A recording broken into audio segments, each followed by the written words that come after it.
Good afternoon. It's January the 19th, the year 2001.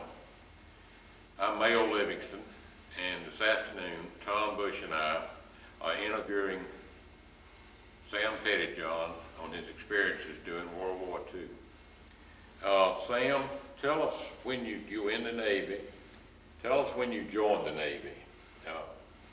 I actually joined the Navy in the spring of 1943. Actually, I went on active duty the 1st of June of 43. And I was sent to Cornell University, but I was sworn in before I got to Cornell as an ensign, and went as an ensign in the Navy, and went to Cornell for 16 weeks to learn how to be a naval officer and a general.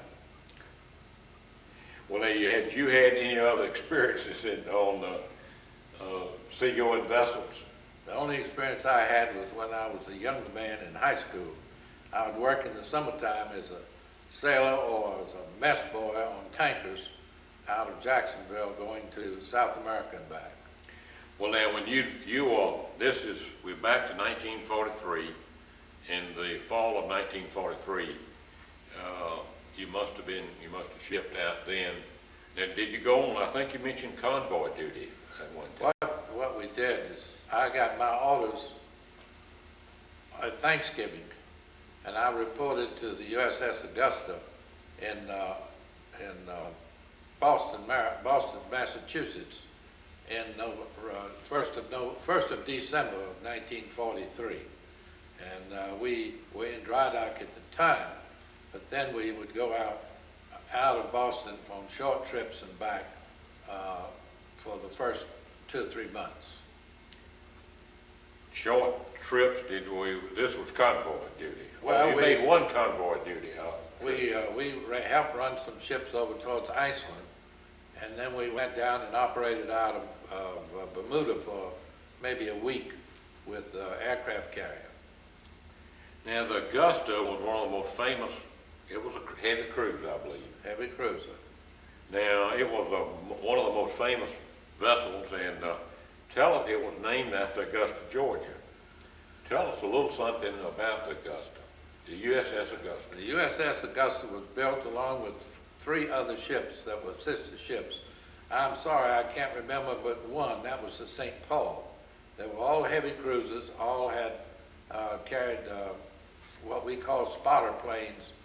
We could catapult them off the ship, and we carried those. And the Augusta first went to the Asiatic fleet, and Admiral King, it was Admiral King's flagship in the late 30s and early 40s over in China, and it was bombed and damaged some in one of the attacks by the Japanese on the Chinese over there. Then it came back to the States, went in dry dock, and was reworked on the East Coast.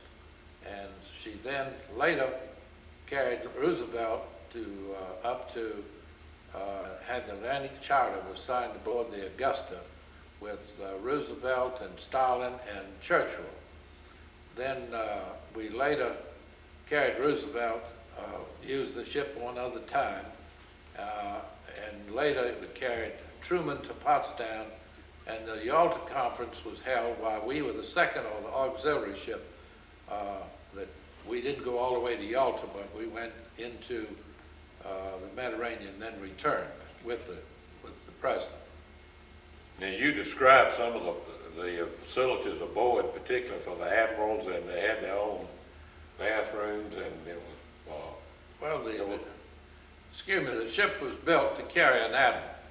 Therefore, it had good admiral quarters, and I think I've never been in the bathroom of the admiral, but I think it had a tub on it. That was one reason Roosevelt could take a tub bath, and but the rest of us all took showers. Well, you left. You must have shipped out in the fall of 1943, and is that about right? I went aboard the ship in December, and then we went to Europe, and it was a long ride. It was on Saturday night. We left Boston on Saturday night, and Easter was the next day. And we carried a convoy along with the Texas That was an oldest battleship. And we headed for Europe with a convoy of about 70,000 troops. I think there were 22 passenger ships and about one heavy cruiser, which we were the Augusta, and then we had about 6 or 8 destroyers and DEs that went with us. And we went in, they all went into Scotland, but we did not. We went into Ireland and then on down to Plymouth, England. Did you have any idea at that time? You all must have known that something big was coming, that an invasion was coming. Well, did you realize you were going to be the flagship of the fleet? we had orders before we left Boston, knowing that we were going to be in the invasion.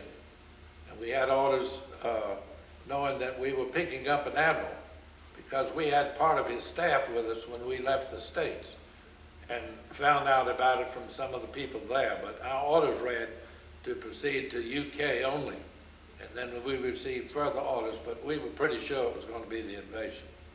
But you didn't have any idea you would be the command ship at that time. We didn't know, we knew we'd have them, but we didn't know which one. And then we found out it was Admiral Kirk and his staff, which was a very large group, because we had an admiral as the chief of staff, which most admirals don't have another admiral as chief of staff. But we saw the big boys, and they came aboard, and we had them. Did they come aboard in whalers or TT boats? Oh, no. At that time, we were docked. You were docked. We were in Plymouth, England, and we were at a buoy out in the channel there, and they would come in boats out to the ship. We had them all aboard for about a week before the invasion. Well, did you have you must have had a direct line to Eisenhower, to the spring. Our buoy where our ship was attached to had a telephone line. We could talk to London just as easy as we could talk to the after part of the ship almost. Well, as you got closer to the spring of 1944, what was the activity that you all were going through? Well, of course, the activity was the regular running of the ship every day, and we would, prior to the invasion of about 2 weeks, as I had been moved into communications, we were constantly sending out false messages to make the air full of activity. So if the Germans were listening, they never knew exactly what we were doing, but we sent messages constantly from 24 hours a day, every day for 2 weeks, just trash to try to get them to try to break it and find out they didn't know anything when we got through. Well, you were not a communications officer to start with, were you? You were in the gunnery. Tell us about that for just a minute. That's interesting. They signed you up in there. What happened there was I went aboard as a line officer, and line officers, when you're an ensign or anything that they want you to do. So I ended up being in the 20 millimeter gunnery department, which was all right, but that's outdoors. And we weren't doing anything but operating in the North Atlantic, and that isn't the best time to be up there in January and February. So when we had a man get sick, I won't go into the details of what was wrong. I don't think that would be good on the tape. But he was forced off the ship due to his sickness. And I took his place because we didn't know he had the disease until the day before we left. And we couldn't get a new man aboard, so I just filled in, and I was very happy to be in communications, which was all inside. And I also got to be the captain's secretary by having this job, which made me know a lot more than I needed to know. But it was nice, and I enjoyed it, and I was very fortunate. Well, now, was the Tuscaloosa there also? Tuscaloosa was not with us on the ship over, but we met the Tuscaloosa in Europe. So you had 2 heavy cruisers, Yeah. and the USS Texas. And that was our big gun platforms as they were. Yeah, we had no aircraft carriers there at all because they were so close to England. All the aircraft came out of England direct to France there where the invasion was. As we pull on down the days there, and you all must have known something big was coming pretty soon to June of 1944. I imagine the activity increased there on the... Well, the activity increased that we could carry 1,100 men and about 75 officers, and we had already now had about 85 to 90 officers, and we were what was known as hotbedding. In other words, a poor ensign, if he didn't have a bunk for himself, he was lucky to have every other night he had a bunk he could sleep in. But it worked out well. Everybody got along fine, but here comes General Bradley and his staff aboard for they stayed with us a week, and we took them into Normandy. But that gave us another group of, here we had officers, plus we had some British coders on board, because we had to also break all the British code. But everything we knew in communications, almost exactly when everything was going to happen, because we got all the dope into us for a week in advance or more. You knew that sometime around June the 6th, something big with you were you an ensign then, or you got... Still an ensign. I was hoping to be promoted soon. We knew it was supposed to be, see, on the day before, and the weather was so bad that we had to put it off. They put it off 24 hours, and we encoded a message, 3 messages, and they were all sent to the headquarters in London, and it said to all the ships, we have postponed D-Day 12 hours, 24 hours, or indefinitely. And they were all, and then they voted to make it 24 hours, and that's the message they sent out. We encoded the message, and later had to decode it to make sure we knew what was going on. Okay, the night of June the 5th, did you get a message then that the invasion was on? And we got that on the day before. They made their decision the day before the actual. When they postponed it, they immediately sent out another one. The next message was General Bradley aboard the ship then? Oh yeah, yes sir. He and his staff consisting, I think, if I remember correctly, of about 5 officers along with the general. The Augusta was the communications link also between. Everything went out from the Augusta. Whatever the admiral decided, that was it. Subject to what he got from what we call SHAFE, Senior Officer President Afloat. Now, was he senior to Bradley, or did it matter? It didn't make any difference. When a general is aboard a Navy ship, he's subject to the command of the captain of the ship. And the admiral is subject to the command of the captain of the ship, but the admiral also tells the captain what he wants, and the captain does it. Was it a lot of activity there in Plymouth Harbor at that time? Would you have LSDs and the land? We must have had 35 or 40 ships in the harbor there, and all of them left at least a day before we did. And we didn't leave actually until after dark, because it's just a short distance from Plymouth, England, across the channel to Normandy. Now the LSTs and all of the troop-carrying ships, they got out a day ahead of us. And where they all went, they were just laying out in the English Channel waiting to go in. Were any of them sunk? Oh yes. I mean, the Germans did make a move. Well, the biggest trouble we had was when we went ashore, the guns placements on the beach are the ones that would hit the ships and sink some of those. Now, one of the DEs was hit. I remember it was, I don't remember the number or the name of it, but it was split, and it was put out of action anyway. I don't think it actually sunk there, but it was damaged enough it had to leave. Well, now you all, when you say DEs, that's really a destroyer, escort. That's right. It's a little bit smaller than a destroyer, a little larger. A little smaller and not quite as powerful. Okay, when did you all start shelling? That morning?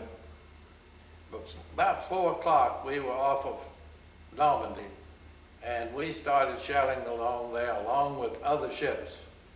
We was laying out, we could fire pretty close to 30 miles, and we were firing at the beach, but we were firing not at the beach so much as we're inland a little to disturb the people there. Did you have a reason not to fly at the beach or at the bunkers that you remember? The only reason we had was we had ships between us and there that were firing at those. Under your command at that time was the entire invasion. It was just not only the 2 American beaches, but it was also the British and the Canadians and the whole, it was 5 beaches. The American admiral, my understanding, and we went to all the different beaches to check on everything that day. The ship would go along and see what they were doing, and we could talk by shortwave radio to the command of different ships there. And we moved up and down all day, and we usually anchored at night somewhere along the channel there, and we had what we called protectors, which were smaller craft that were making a circle around where we were anchored. When you were doing this, doing D-Day, and you looked out, and you saw the beach, you saw D-Day, you saw Omaha Beach. And we had glasses we looked through too. And I believe you saw you put down the Boston whalers, and you picked up the... What happens there was when the LSTs were going in, and they were trying to dump some of the the trucks and all in the water that would float, and they were trying to stay off the beach because it wasn't cleared enough to get all the LSTs there. A bunch of those would sink and go to the bottom, and a lot of soldiers were killed or drowned, and they all had life preservers on, but still some of them drowned. And things would float, and we had what we call whale boats, or we had 2 small boats aboard the Augusta. And we'd put crews over, and they would pick up the dead bodies and sea rations that were floating, and we didn't eat sea rations on our ship, but they came in pretty handy in the middle of the night when we were hungry. But we'd bring in, the dead bodies would be taken to one of the LSTs that was set up to pick up hospitals and dead bodies, and they were taken there. And it was very active because you had so many small boats all in the water, and you had still shelling, and they had shells coming out of some of them, and it was active the first couple of days. Well, did the Germans put up any air? Oh yes, they had some active, but not as much as we had thought. But see, all of the American airplanes the night before the invasion were all marked differently. We had so much trouble reading the markings on the American and the English and all of the different planes on our side that they all were marked one way. And that way, they were all marked in white, and they all had a design that we had never seen before. But that was one of the things that went to every ship during the invasion. They knew what the markings were going to be. And we had lots of air cover from England, Spitfires and other planes that would come over and keep the Germans off on top of us. So we didn't have too much. At night, we had a little trouble once in a while, but not too bad. Well, I believe you mentioned also some E-boats, the German E-boats. E-boats, that's where the PT boats would come in, and other small craft. They would protect us by being between us and where the E-boats couldn't come into us. And the Texas was the only vessel that was hit. No, the Texas was hit up at Cherbourg. Okay. We sent the Tuscaloosa, the Cherbourg, and a couple of other ships from the invasion area up to fire at what did I say the name? Cherbourg. Cherbourg. And the Texas was hit there on the bridge, and quite a bit of damage, and it left the next day or 2 and went back to England. Well, how long were you there? Now, you were in the before you all pulled back out. We were there from morning of the invasion about 4 o'clock, and we got back to England on, I think it was, seems to me that 4th of July was on Monday, I'm not sure. But we came back about the 1st of July, we came back to Plymouth. And there was the Texas and dry dock being repaired. And we came back and stayed there about 5 days and refueled and so forth. But of course we went through, one of the nice things, we went through a storm during the invasion, which made it quite, about the 12th or 13th day, it was rough. And those poor boys in the small boats, and they didn't get seasick, they were lucky. Now, I believe you said also that you got to meet the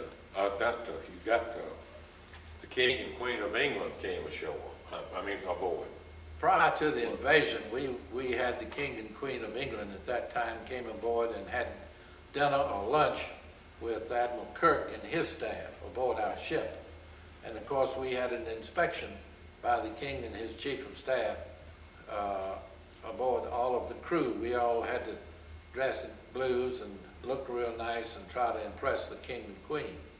And you know, in England, they do not have they have an official day for the Queen's birthday. Whether it's her birthday or not, that's her birthday. And so we knew that was coming up, and one of the boys in the galley baked a cake and sent it back to England with the King and Queen. Now, whether it ever got there or not, we don't know, but we did make her a birthday cake. And, but during the invasion, one day,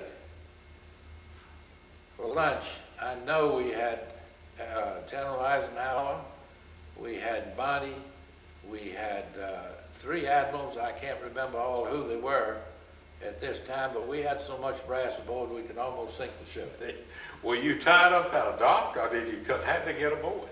Well, we just anchored right there in the English Channel, and they came aboard. But now, I don't know, P.T. brought the admirals. I don't remember who brought General Monty aboard, and Bradley came back from somewhere, and he had gone ashore on about the 5th or 6th day and went to with his group. So we got rid of the general, and then we didn't get rid of our admiral until we went back to England. You went back to England, but then you never got involved again with the landings there in Normandy. Where did you go from there? We sailed down to the Mediterranean and stopped first at Oran, North Africa, then to Palermo, Sicily, and from Palermo we went to Naples. And from Naples we later went to Corsica, and Corsica over to southern France. And we had a new admiral aboard that we'd taken in Naples by the name of Davison, Admiral Davison. He was the chief of the fire control or bombardment, or whatever you want to call it, of southern France, and he was aboard our ship. And we had another admiral named Admiral Chandler, who was he was second in command of the ships that were firing in southern France. But did you take part in the landing in southern France? Oh yes, we stayed there over 30 days, and we fired every shell we had on the ship, and then went back and reloaded Naples and went back up and fired some more. Tell us about the minesweepers that. Well, we were principally in the area of Seville, and Marseille. Marseille. And the harbor and the entrance to the harbor was mined very heavily, and we would try to get the minesweepers in to clean it out where we could get ships into Marseille. And to do that, there was a mountain, or I call it a mountain, and I think they do, between us and the harbor, which they had moved 6-inch guns up, and they would fire at the minesweepers. So we would lay just outside of where the 6-inch shells could reach us, and we'd fire at the mountain to keep the guns from being fired where the minesweepers could clean it out. And we did that for, I don't know, 2 or 3, couple of weeks. It got rather tiresome because you have to be at general quarters to fire 8-inch guns. How many 8-inch guns? Do you remember how many? Well, we had 9 aboard, 2 front, two turrets on the front of the ship, or the bow of the ship, and one on the stern. But we never fired all 9 of them at one time. We were firing, usually we'd fire one gun. One crew would fire for about an hour. About every 2 minutes they'd fire one shell. And then that would keep them in, and we would go back. Then another turret would take over for an hour, and then another turret. So everybody got a chance. But this was in the summer, fall of 1944. That was in August, if I'm not mistaken, because I left there and was back in New York City on the Labor Day weekend. Okay, that'd be all right, yeah. And that would put us into September. And I was moved from the USS Augusta on the coast of southern France to Admiral Chandler's staff on a Sunday morning in a whaleboat. Along with the Admiral came over to visit Ireland. And he sent word that I was assigned to him and for me to get ready to move, and I did. And as I was still in communications, I had my first watch on the old Cincinnati, which was an old light cruiser that he was on, and that was his flagship. And I think it was Cincinnati, but not, it was sister ship. And we broke the message that his staff was dissolved. I hadn't been aboard, hadn't even signed on good when the staff was dissolved, but I went ahead with him. And we went all the way back to Oran together by way of Naples. And I don't know why we always stopped in Sicily, but we always had to go in Palermo. Now, I may have gotten ahead of myself. You were married. Were you married at this time? Oh, yeah. I'm married and had one son. And you'd been overseas how long at this? Well, we left in April, and I got back on Labor Day weekend. The 1st of April, and got back on Labor Day weekend to the States. Well, of course, I hadn't been home in nearly a year before that, so, but I did, my wife would follow me. I could usually call and get her somewhere close by where we could see each other at least 2 or 3 days a week. Now, after you came, what did you do after you came back?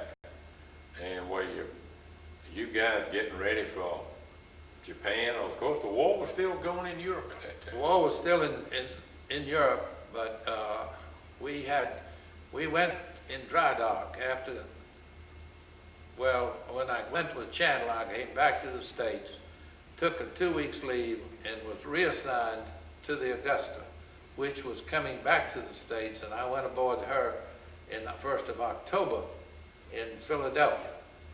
And we stayed in Philadelphia until February of the next year. 45. And then we went to South America, we went to Puerto Rico and stayed about a week and 10 days. You know, we had to give the crew, we've been in Philadelphia for 4 months, so we had to give the crew relaxation down in Puerto Rico. And we put on to show you how things have changed, we put on our first automatic, what do you call it, where the messages come out all typed up. Anyway, we had a system in which we could get all our messages automatically sent to us. We didn't have to keep covering by one man. We had 2 men that covered what we called skids in those days. And every message that was sent out of Washington, we had to cover. And so we got it all done automatically, supposedly. But you know, it never would last more than 30 minutes till we had to reorganize it or rework it, so we still had to cover. But we went to Puerto Rico and stayed, then we went from Puerto Rico, we started out. Now this was a very secret situation. I remember when we left, somebody said, crew wanted to know, so they'd say, Pettyjohn, where are we going? And since I was in communication, some of them they'd ask, and they'd ask all of us. And even the officers, most of them didn't know, but when we left there, we sailed straight north from San Juan and then went over toward Gibraltar. and we picked up, we were second ship in case the Quincy broke down. The Quincy had taken Roosevelt and his crew to Yalta. And so when he came back, and his convoy of Quincy and a couple of destroyers came out of Gibraltar, we met them and came back to the States with them. And we were the auxiliary ship there in case something happened to the Quincy. And coming back, we weren't sure who was on there. The orders didn't say it, but I think Admiral King was on there at that time, and Roosevelt, and they came back and we got an enlisted man to signal over by flags, and we found out all about it, but they never did say too much to us. They just said, welcome to the convoy and so forth. But we then sailed into Norfolk, and one of the men in Roosevelt's group died, and they put him on the train there when we got to Norfolk. Why was it they always used cruisers, either heavy cruisers, I suppose, or light cruisers, instead of a battleship to escort these dignitaries around? But most of them are faster than the battleship, and it costs a little less, and you've got about half as many men. We also once brought the Queen Mary across with Churchill aboard. We were going which way? He was coming to the States, and we picked him up off the Azores and escorted him back to New York. Now that was prior to the invasion of Normandy. Correct. Well, now, going back to 1945, and Roosevelt had been to Yalta, obviously he died not long after that. That's and right. The war ended pretty soon in Europe. We had gone to New York for more recreation. I always want to bring that out. And I had never seen a professional baseball game. It was in April. And the Chicago White Sox were playing the New York Yankees, so I got off that afternoon to go to the ball game. And sure enough, I don't remember what the date was of the day today, but I had the 4 to 8 watch on the communications, which was not on the bridge, but below the bridge. And I would eat late breakfast because I didn't get off till 7:45. And so while I was sitting there eating breakfast, they announced on the radio, and our ship had cast off. We had just gotten untied from the dock and out in the middle of the river, and the war was over. And so we proceeded then, we all went to the old man and said, let's go back to shore, we want to celebrate. But he didn't agree to that because he said our orders say we're going to proceed so-and-so. So we left New York, and all the whistles were blowing and everything, and that's as close as I've been to Fifth Avenue when they had, not Fifth Avenue, Times Square when they had the big to-do. But you never got that. Admiral said we go in this. We went. Well, where'd you go? We started out from Portland, Maine. Now we were in May, and we got 14 inches of snow the day we got to Portland, Maine. But before we got to Portland, we had gotten the word that, well, we had a new admiral. I don't even remember his name now. But we got a message in which certain German submarines should surface and give up to the Americans at that time. And we were not assigned to meet with the Germans, but our admiral wanted to see a little of it, so we went close to where they were supposed to surface. And they did, and some of the destroyers and other ships met them, and they surrendered, but we did not get into that. We went on to Portland. After we went to Portland, we stayed there a couple of weeks, and we came back to Norfolk. And we knew something was getting ready. They painted the ship all, cleaned it all up, and I had been, since we were in Puerto Rico, I'd had dysentery and some kind of trouble, so they put me in the hospital. And I stayed about 5 weeks. And in the meantime, the captain had been changed, and a lot of the crew had gone off. And I decided I'd been to sea long enough, so I asked to be transferred to Miami, and I got it. And while I was at Miami, I was also in communications. I broke a message with the USS Augusta giving a report on Truman aboard on the way to Potsdam. So she The old Augusta took Truman over.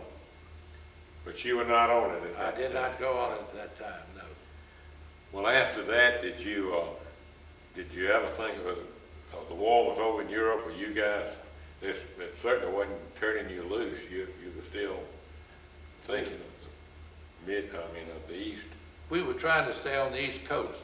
No. We were not trying to go to the West Coast to be. Your brother was out there, wasn't he? Yeah, he was there for 3 years on LST. He was in Okinawa and Japan and all of that, but I didn't get into any of that, thank goodness. You were on the East Coast when the war ended in Japan. No, I was on the West Coast. I'd gone to a unit in San Diego, and they had flown me to San Francisco, and we had picked up a ship to ride it as a ship rider for about a week. It was a brand new troop carrying ship, and I went aboard to check all the secret communications things before the ship left the West Coast to go in what we call the outer Pacific. And we had been in, I know you can't do this, but we used to always stay at the old hotel in San Francisco right there on the park down the middle of the town. I can't remember the name of it, but we had spent $1.50 a night rooms. And I took my wife back about 25 years later at the same hotel, and it was $45 a night, no air conditioning. But it was supposedly a fine old hotel in San Francisco. Now I went back later, and it was $100 and some a night, so that $1.50 was real cheap for us. Well, is that when you got the word that War the was- Japanese had surrendered?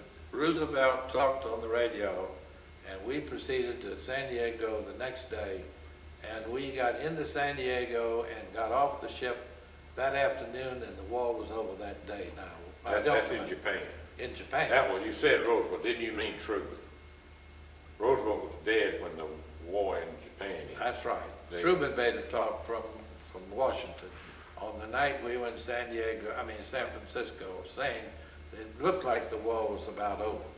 And they'd already dropped all the atomic bombs they were going to drop and so forth. And sure enough, the day we got back to WWII, that was the day the war was over in Japan.